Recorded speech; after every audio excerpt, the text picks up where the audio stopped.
Hello and welcome to the first ever video of Formula Rush. This YouTube channel is dedicated to the newcomers of this wonderful sport. For this first video, I will talk about the first part of the history of this amazing sport, which means from 1930s, where the first idea of the sport came, the 1970s. My first topic will be, where is it from? The word Grand Prix, which is used for every single name of every single race of the calendar, is a French word meaning big prize. And this was the first name given to the races which were happening in Le Mans. But then, because of the cars' differences, the sport became more known as Formula, which describes the set of rules and regulations created by FIA, Fédération Internationale de l'Automobile, which means the International Federation of Automobiles. In 1904, making an own part for Formula 1, which means that FIA created new cars to race at Le Mans. The initial plan for the Formula 1 championship surfaced around the 1930s, but because of World War II, it had to be delayed and never happened. But around 1950, the idea submerged again, more specifically 1946. 1950, the first ever official Formula 1 race happened in Silverstone, United Kingdom. The most known brands that are still active in motorsport to this day are Alfa Romeo, Ferrari, Maserati, and Mercedes-Benz. These brands are the main teams that would dominate for the next 5 years because they have the biggest budgets. One important take from this is that in 1955, Mercedes had a very important crash, as you can see here. This made Mercedes pull back from Formula 1 and come back around the 2010 era. Cars had no aerodynamics, had a front engine displacement, which weren't the best for cornering and even for any type of racing. As you can see, in any racing category today, most of the cars have engines in the rear for better displacement for turning corners. And one very important subject is to talk about the safety. As I said a little earlier, Mercedes left Formula 1 because of a big safety issue they had. A big crash because of the safety regulation not being harsh enough. Because of that crash, we had multiple safety improvements, which made the sport safer for the spectators and the drivers. Now, let's talk about the cars. From 1950 to 1960, the cars looked like long rowboats with a minimal of aerodynamic, and even to no aerodynamic.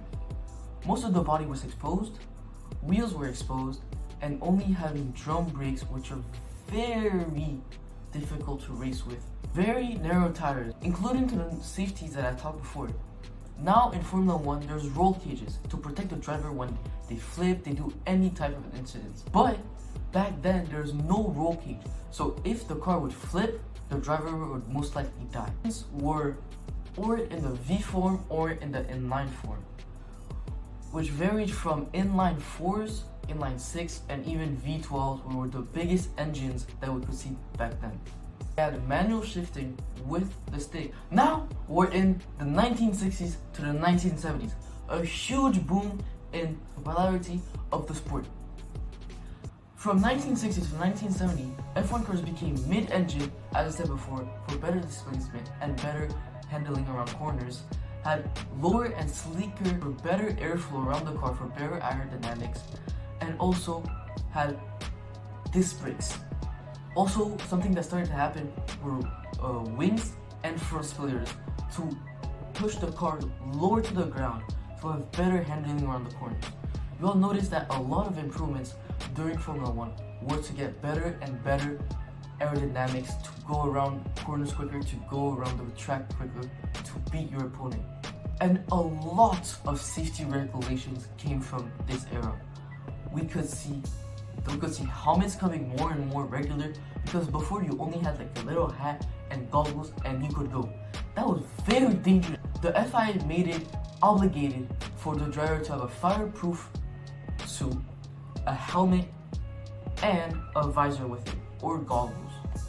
Something else that appeared were roll bars to secure the driver when it did a flip. Also, they became way more colorful than the 1950s versions because of more and more sponsors, because of the popularity gained from the sport. Some very important drivers that I have to talk about from the 1950 era is Jean-Manuel Fangio, which is from Argentina. He was known as El Masterio, meaning the master. The different teams he drove for were Alfa Romeo from 1950 to 1951, Mercedes from 1953 to 1954, and came back to the team in 1957, and Mercedes-Benz from 1954 and 1955.